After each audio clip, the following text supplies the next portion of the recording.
अस्सलाम वालेकुम दोस्तों, कैसे हो? उम्मीद है कि सब खैरियत से होंगे। अल्लाह आप लोगों को ऐसे ही खुश रखे। सरकार दो आलम सल्लल्लाहु अलैहि वसल्लम की पूरी जिंदगी पर बनने वाली वीडियो सीरीज जिसका नाम मोहम्मद सब के लिए है सल्लल्लाहु अलैहि वसल्लम, आज उसका 52वां हिस्सा यानी पार्ट 52 है। थोड़ा हम रिकैप कर लेते हैं कि हमने 51वें हिस्से में क्या सुना।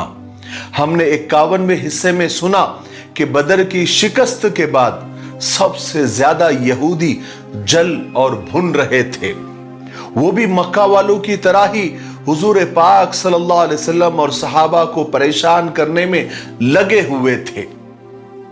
फिर आप सल्लल्लाहु अलैहि वसल्लम ने यहूदियों के एक कबीले बनु कैनुका की बस्ती का घेराव किया और वो यहूदी बिना लड़े ही घबरा गए और हार मान ली।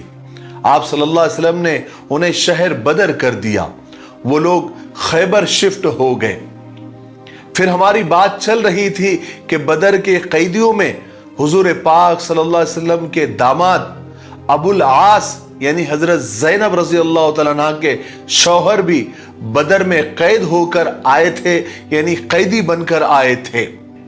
चलिए आगे सुनते हैं। जब रसूल पाक सल्लल्लाहु अलैहि वसल्लम हिजरत फरमाकर मदीना तशरीफ ले आए तो हजरत ज़ैनब रज़ी अल्लाह तआला अन्हा जो आप सल्लल्लाहु अलैहि वसल्लम की बेटी थी, वो मक्का में ही अपने शौहर के पास रह गई।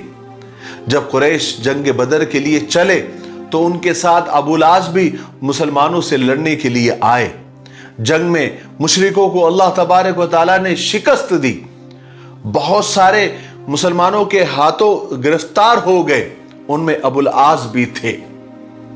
और जैसे दूसरे कैदियों के साथ अबुल आस को भी गिरफ्तार करके मदीना लाया गया और यहां सहाबा में यह मशवरा करके तय हुआ कि तमाम कैदियों को कत्ल करने के बजाय उन्हें फिदिया यानी जान की कीमत लेकर उन्हें छोड़ दिया जाए। 1000 से 4000 दिरहम या दिनार फिदिये की कीमत रखी गई। मक्का वालों ने अपने कैदियों को फिदिया देकर उन्हें छुड़ा लिया। हुजूर पाक सल्लल्लाहु अलैहि वसल्लम की बेटी साहबजादी हजरत ज़ैनब रज़ी अल्लाह तआला अन्हा अपने शौहर अबुल आस का फिदिया भेजा। फिदिये में उन्होंने हजरत खदीजा रज़ी अल्लाह तआला अन्हा का एक हार भेजा। आप सल्लल्लाहु अलैहि वसल्लम के सामने पेश हुआ कि आपकी बेटी ने अपने शौहर को छुड़ाने के लिए ये फिदिये में ये हार भेजा है।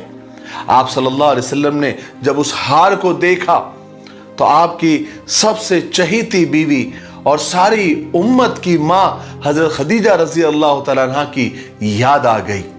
आप सल्लल्लाहु अलैहि वसल्लम के आंखों में आंसू आ गए। आप पर इस बात का बहुत ज्यादा असर था। इसलिए आप सल्लल्लाहु अलैहि वसल्लम ने सहाबा से फरमाया कि अगर तुम्हारी राय हो तो मैं ज़ैनब के कैदी को छोड़ दूं और उसका ये हार भी उन्हें वापस कर दूं। इस पर सारे सहाबा ने बड़ी खुशी के साथ इरशाद फरमाया कि जरूर या रसूल अल्लाह सल्लल्लाहु अलैहि वसल्लम। फौरन मुसलमानों ने अबुल आस को छोड़ दिया, मगर रसूल पाक सल्लल्लाहु अलैहि वसल्लम ने अबुल आस से यह वादा लिया कि मक्का पहुंचकर वो हजरत ज़ैनब रज़ी अल्लाह तआला अन्हा को मदीना वापस भेज दे, क्योंकि इस्लाम की वजह से अब दोनों साथ में नहीं रह सकते थे। अबुल आस ने मक्का जाकर हजरत ज़ैनब रज़ी अल्लाह तआला अन्हा को बताया कि उन्हें रसूल पाक सल्लल्लाहु अलैहि वसल्लम याद कर रहे हैं। और इधर रसूल पाक सल्लल्लाहु अलैहि वसल्लम ने हजरत ज़ैद बिन हारिसा और एक अंसारी सहाबी को हिदायत दी कि मक्का और मदीना के दरमियान एक जगह जाकर वो हजरत ज़ैनब रज़ी अल्लाह तआला अन्हा का इंतजार करें, ताकि अबुल आस जब उन्हें वहां पहुंचा दे तो हजरत ज़ैनब को लेकर वो मदीना आ जाए। जब हजरत ज़ैनब रज़ी अल्लाह तआला अन्हा को इस बात की खबर हुई तो उन्होंने फौरन सफर की तैयारियां शुरू कर दी।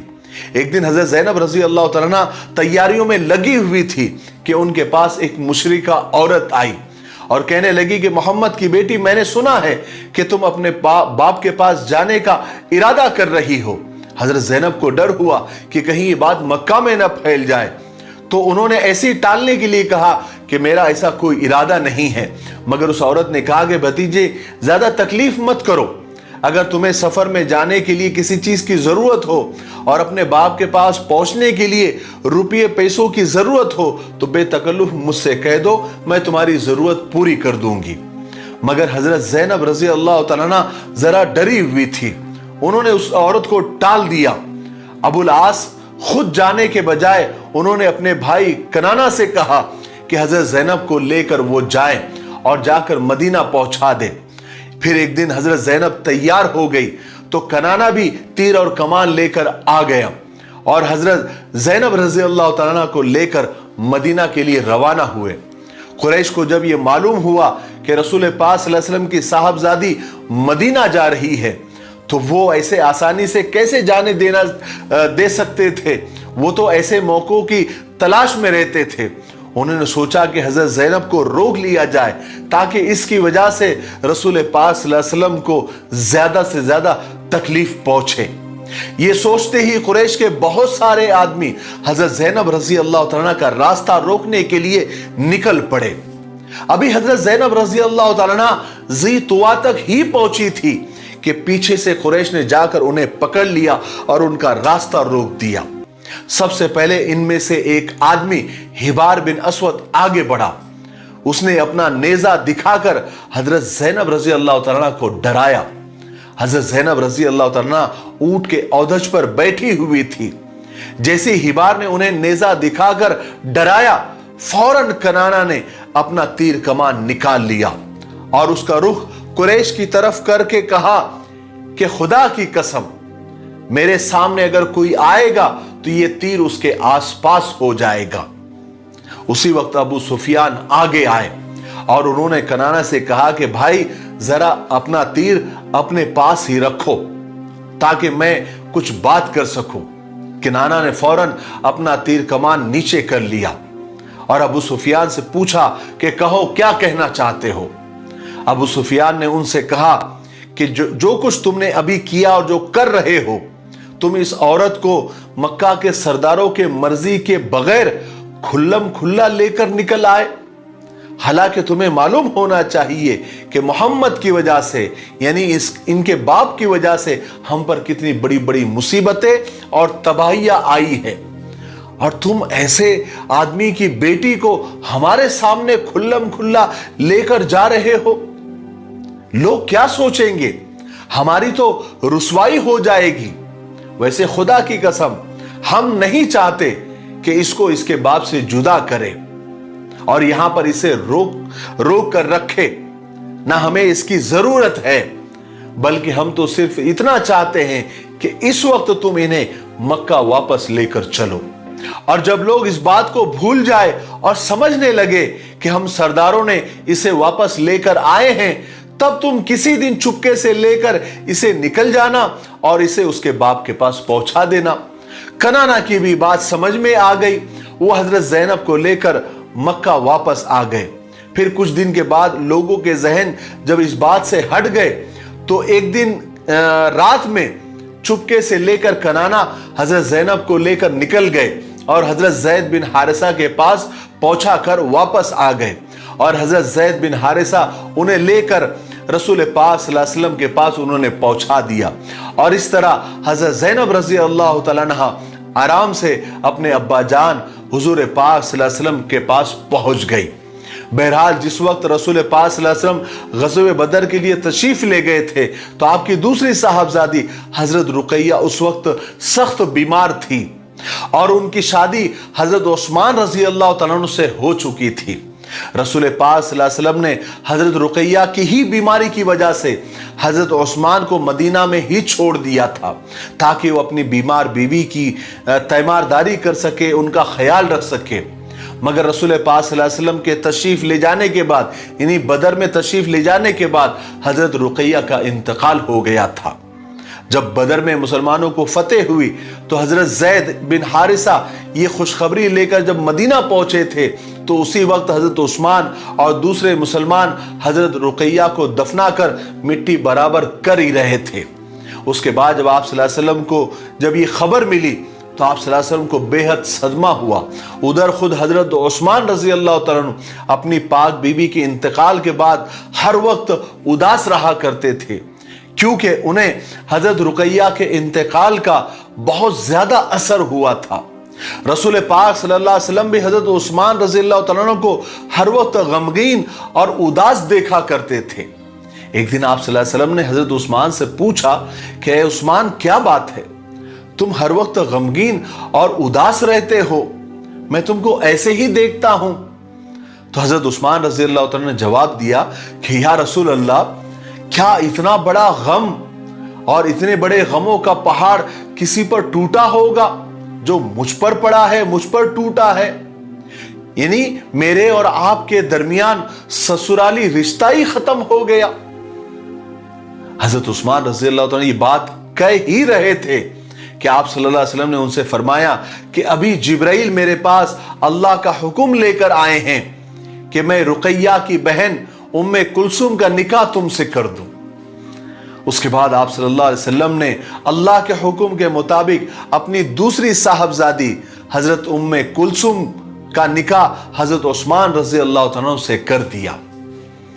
اس شادی کے کچھ دن کے بعد آپ صلی اللہ علیہ وسلم حضرت ام کلثوم کے پاس تشریف لے گئے اور ان سے پوچھا کہ بیٹی، تم نے اپنے شوہر کو کیسا پایا؟ تب حضرت ام کلثوم رضی اللہ تعالیٰ نے جواب دیا کہ ابا جان، میں نے اپنے شوہر کو بہت اچھا اور بہت افضل پایا۔ تب آپ صلی اللہ علیہ وسلم نے فرمایا تھا کہ بیٹی، کیوں نہ ہو، لوگوں میں تمہارے اور دادا ابراہیم علیہ السلام اور تمہارے باپ محمد سے زیادہ وہ مشابہ ہیں۔ اور اس طرح رسول پاک صلی اللہ علیہ وسلم نے حضرت عثمان سے اپنی دو بیٹیوں کا نکاح کر کے انہیں عزت بخشی۔ حضرت ام کلثوم رضی اللہ تعالیٰ عنہ کی یہ شادی ہجرت کے تیسرے سال یعنی سن 3 ہجری میں ہوئی۔ اس کے علاوہ بھی رسول پاک صلی اللہ علیہ وسلم نے اللہ تبارک و تعالیٰ کے حکم سے خود بھی بعض صحابہ کے گھرانوں میں شادی بیاہ کے رشتے پیدا کیے۔ اس کے بعد تو صحابہ کے ساتھ آپ کا تعلق اور زیادہ مضبوط اور گہرا ہو گیا۔ مکہ میں حضرت خدیجہ رضی اللہ تعالیٰ کا انتقال ہو گیا تھا، تو آپ صلی اللہ علیہ وسلم نے حضرت سودا بنت زمعہ اور حضرت ابوبکر صدیق رضی اللہ تعالیٰ کی صاحبزادی حضرت عائشہ رضی اللہ تعالیٰ سے نکاح کیا تھا۔ نکاح کے بعد تو حضرت سودا رضی اللہ تعالیٰ رخصت ہو کر آپ صلی اللہ علیہ وسلم کے گھر آ گئی تھی، لیکن ابھی تک حضرت عائشہ رضی اللہ تعالیٰ کی رخصتی نہیں ہوئی تھی، اس لیے کہ وہ اس وقت بہت چھوٹی تھی۔ اس کے بعد ہجرت کا حکم ہوا تو آپ صلی اللہ علیہ وسلم مدینہ تشریف لے کر آئے، اور یہاں پر سب مہاجر اور جتنے بھی لوگ تھے وہ سب جم گئے اور سب کے رہنے سہنے کا اچھا خاصا انتظام بھی ہو گیا۔ تو ہجرت کے تقریباً 6-7 مہینے کے بعد ایک دن حضرت ابوبکر صدیق رضی اللہ تعالیٰ حضور پاک صلی اللہ علیہ وسلم کی خدمت میں حاضر ہوئے اور فرمایا کہ یا رسول اللہ، آپ اپنے گھر والوں کو اپنے پاس کیوں نہیں بلا لیتے؟ اس سے حضرت ابوبکر صدیق رضی اللہ تعالیٰ کا مقصد یہ تھا کہ آپ حضرت عائشہ کو رخصت کرا کے اپنے گھر کیوں نہیں بلا لیتے؟ تو آپ صلی اللہ علیہ وسلم نے فرمایا کہ مہر کی وجہ سے۔ اس کے بعد آپ صلی اللہ علیہ وسلم کے پاس جب مہر کا انتظام ہو گیا تو حضرت عائشہ رضی اللہ تعالیٰ کی رخصتی ہو گئی اور وہ رسول خدا حضرت محمد صلی اللہ علیہ وسلم کے گھر آ گئی۔ اس کے بعد سن 3 ہجری میں حضور پاک صلی اللہ علیہ وسلم نے حضرت عمر رضی اللہ تعالیٰ کی صاحبزادی یعنی حضرت عمر کی بیٹی حضرت حفصہ رضی اللہ تعالیٰ سے شادی کی۔ حضرت حفصہ کی پہلی شادی حضرت خنیس بن حذافہ سے ہوئی تھی۔ حضرت خنیس جنگ بدر میں رسول پاک صلی اللہ علیہ وسلم کے ساتھ شریک ہوئے تھے اور وہیں پر شہید ہو گئے تھے، اور اس طرح اما جان حضرت حفصہ رضی اللہ تعالیٰ بیوہ ہو گئی تھی۔ جب وہ عدت سے فارغ ہوئی تو حضرت عمر رضی اللہ تعالیٰ عنہ نے حضرت عثمان سے ان کی شادی کرانی چاہی، مگر اور جب حضرت عثمان سے اس پیغام کا تذکرہ کیا تو انہوں نے انکار کر دیا۔ تو حضرت عمر کو اس بات کا بہت گہرا صدمہ ہوا۔ ایک دن حضرت عمر رضی اللہ تعالیٰ عنہ نے اس بات کا تذکرہ حضور کے سامنے کیا کہ میں اپنی بیٹی حفصہ کا نکاح عثمان سے کرنا چاہتا ہوں، لیکن انہوں نے انکار کر دیا۔ اس پر آپ صلی اللہ علیہ وسلم نے فرمایا کہ عثمان کو تمہاری بیٹی سے اچھی بیوی مل گئی ہے اور تمہاری بیٹی کو عثمان سے اچھا شوہر مل گیا ہے۔ चुनाचे रसूल पाक सल्लल्लाहु अलैहि वसल्लम ने हजरत उस्मान गनी से अपने साहबजादी का निकाह कर दिया और हजरत हफ्सा से अपना निकाह करके उन्हें सारी उम्मत की मां बना दिया और उनका मर्तबा कहीं से कहीं पहुंचा दिया। इस तरह हजरत उमर रजी अल्लाह तआला की सारी परेशानियां और सारे गम धुल गए और उनकी खुशी का तो कोई ठिकाना ही नहीं रहा। फिर इसी रमजान में आप सल्लल्लाहु अलैहि वसल्लम ने हजरत ज़ैनब बिनते खज़ीमा से निकाह किया। उनके शौहर भी जंग बदर में शहीद हो गए थे।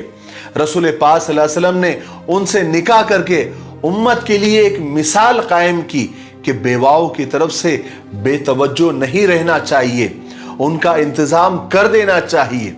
और हजरत ज़ैनब बिनते खज़ीमा एक नेक खातून थी, उनका लक़ब उम्मुल मसाकीन था। फिर इसी साल आप सल्लल्लाहु अलैहि वसल्लम ने अपनी साहबजादी हजरत फातिमा का निकाह हजरत अली के साथ कर दिया और ये निकाह रजब या रमजान के महीने में हुआ था।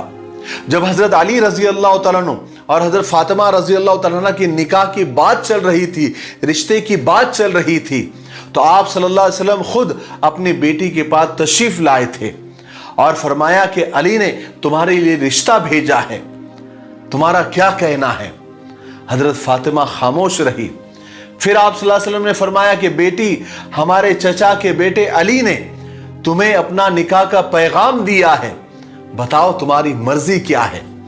हजरत फातिमा रजी अल्लाह तआला अन्हा शर्म के मारे रोने लगी और फरमाया कि जिस बात पर अल्लाह और उसका रसूल राजी हो, मैं भी उस पर राजी हूं।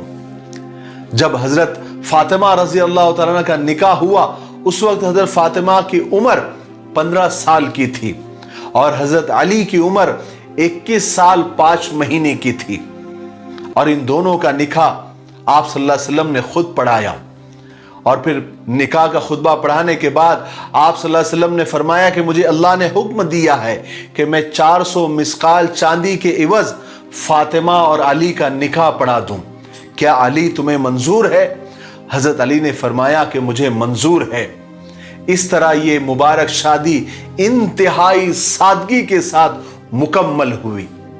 आज के लिए इतना काफी है, इसलिए अब हम यहीं पर रुकते हैं क्योंकि वीडियो अब ज्यादा लंबा हो रहा है। आने वाले 53वें हिस्से में यानी पार्ट 53 में हम जंग ओहद के वाकयात सुनेंगे कि जंग ओहद क्यों हुई, उसका रीजन क्या था, उसकी वजह क्या थी और उसका नतीजा, उसका रिजल्ट क्या हुआ।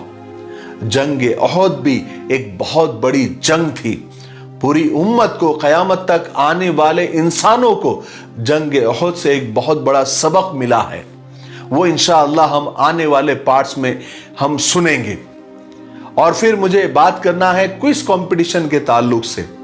अल्हम्दुलिल्लाह उस क्विज कंपटीशन के फॉर्म की लिंक मैं डिस्क्रिप्शन में भी डाल रहा हूं, आप जाइए, वहां पर लिखा हुआ है कि क्विज कंपटीशन का फॉर्म का लिंक, और उसके नीचे लिंक है, उसको क्लिक कीजिए और अपने जो भी ब्राउजर है उसको लॉगिन कीजिए, तो इंशाअल्लाह आपका वो फॉर्म ओपन हो जाएगा। मैंने इससे पहले वीडियो में बताया कि वो लिंक ओपन क्यों नहीं हो रही है, क्योंकि बहुत सारे लोगों के ब्राउजर लॉगिन नहीं है, इसलिए प्रॉब्लम आ रहा है। अल्हम्दुलिल्लाह अभी तक मुझे लगता है मैंने सुबह में देखा था 1200-1250 फॉर्म तकरीबन आ चुके हैं। मतलब लिंक काम कर रही है, लोग फॉर्म भर रहे हैं, फिर भी बहुत सारे लोग कमेंट में कह रहे हैं कि लिंक ओपन नहीं हो रही है, लिंक ओपन नहीं हो रही है। वो लिंक ले जाकर आप किसी मालूमात वाले के पास चले जाए जो मोबाइल को जानता हो और आपको वो बता देगा। बहुत सिंपल है, उसमें कोई बहुत बड़ा इशू नहीं है। और फोटो आपको 1 MB से ज़्यादा नहीं अपलोड करनी है, 1 MB से कम होगी। आप अपने कैमरे का रेजोल्यूशन कम करें और 1 MB का फोटो निकाले, आराम से अपलोड हो जाएगा। मैं बार बार कह रहा हूं कि अभी भी फॉर्म सबमिट करने की आप घाई गड़बड़ न करें, अभी बहुत वक्त है। पहले आप सवालात अच्छे से लिख ले। मैं बार बार कह रहा हूं, दो बार एक आदमी का फॉर्म आएगा तो वो फॉर्म रिजेक्ट हो जाएगा, ये आप ध्यान रखें। और बहुत सारे लोग ये बोल रहे हैं कि हम एक घर के अंदर 4-5 लोग हैं, यानी बाप भी देना चाहता है, भाई भी देना चाहता है, बीवी भी देना चाहती है, माँ भी देना चाहती है, तो एड्रेस तो एक ही आएगा। तो आप उसकी फिक्र ना करें, आप फॉर्म भर दे। नाम अलग होंगे तो कोई हरज नहीं है। मैं कह रहा हूं कि एक ही नाम के 2 फॉर्म, 4 फॉर्म, 10 फॉर्म न भरे। एक से ज्यादा फॉर्म एक ही नाम का आएगा तो वो रिजेक्ट हो जाएगा। इसलिए इस बात का खास ख्याल रखें, बाद में फिर शिकायत नहीं होनी चाहिए। अब एक आदमी ने बड़ी अजीब बात मुझसे कही, यानी कमेंट में कही कि मौलाना हमारा फॉर्म आप तक पहुंच गया, हमको कैसे इत्मीनान होगा। तो आप एक काम करें कि जितने लोगों के फॉर्म आपके पास आ गए हैं सबके नाम लेकर आप एक वीडियो बनाएं। मैंने कहा माशाअल्लाह, कितनी अच्छी बात आपने कही। यानी अगर थोड़े दिन में 10,000 फॉर्म हो जाएंगे तो मैं 10,000 लोगों के नाम लूं। मेरे भाई, ये इतना आसान काम नहीं है। इसलिए आप जैसे ही सबमिट कर देते हैं तो वो फॉर्म हमारे पास आ जाता है, आप उसकी फिक्र न करें, ठीक है। और इसके अलावा अगर आपको कोई सवाल है तो आप कमेंट बॉक्स में करते रहें, हम कमेंट्स पढ़ रहे हैं और आने वाले वीडियोस में आपके सवालों के जवाब देते रहेंगे। तब तक आप इस सीरीज के वीडियोस को ज़्यादा से ज़्यादा लाइक करें, शेयर करें और अच्छे अच्छे कमेंट्स करें और हमें हौसला और हिम्मत देते रहें।